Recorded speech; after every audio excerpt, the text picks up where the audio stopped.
Thalavoor panchayat president രാജിവെക്കുക എന്ന ആവശ്യവുമായി BJP. Kunnicode മണ്ഡലം കമ്മിറ്റി നേതൃത്വത്തിൽ പ്രതിഷേധം. ഇതിന്റെ ഭാഗമായി ഗ്രാമപഞ്ചായത്ത് ഓഫീസിലേക്ക് പ്രതിഷേധ മാർച്ച് നടത്തി. പോസ്റ്റൽ ഡിപ്പാർട്ട്മെന്റിന്റെ സീൽ വ്യാജമായി നിർമ്മിച്ച് നിക്ഷേപകരെ വഞ്ചിച്ച തലവൂർ പഞ്ചായത്ത് പ്രസിഡന്റിനെ അറസ്റ്റ് ചെയ്യുക, സത്യപ്രതിജ്ഞാ ലംഘനം നടത്തിയ പ്രസിഡന്റ് രാജിവെക്കുക എന്നീ ആവശ്യങ്ങൾ ഉന്നയിച്ചായിരുന്നു ബി.ജെ.പി. കുന്നിക്കോട് മണ്ഡലം കമ്മിറ്റിയുടെ നേതൃത്വത്തിൽ തലവൂർ ഗ്രാമപഞ്ചായത്തിലേക്ക് പ്രതിഷേധ മാർച്ച് നടത്തിയത്.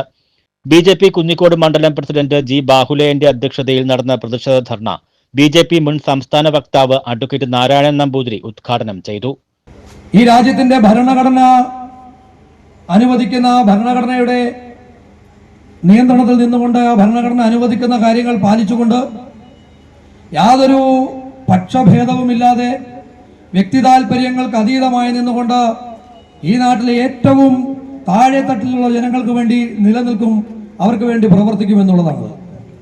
ധർണയിൽ ജില്ലാ സെക്രട്ടറി ബൈജു തോട്ടാശ്ശേരി, മണ്ഡലം നേതാക്കളായ ഇളമ്പൽ ഗിരീഷ്, പുഷ്പാങ്കദൻ പിള്ള, രാജ്മോഹൻ പിള്ള, ദിൽജു പി മോഹനൻ, സഞ്ജു തലവൂർ, നിധീഷ് സാമ്പൽ, അനീഷ് ഗിരീഷ്, ഗ്രാമപഞ്ചായത്ത് അംഗങ്ങളായ Ranjith C Thalavoor, Nithin T K, Keerthi T L തുടങ്ങിയവർ സംസാരിച്ചു.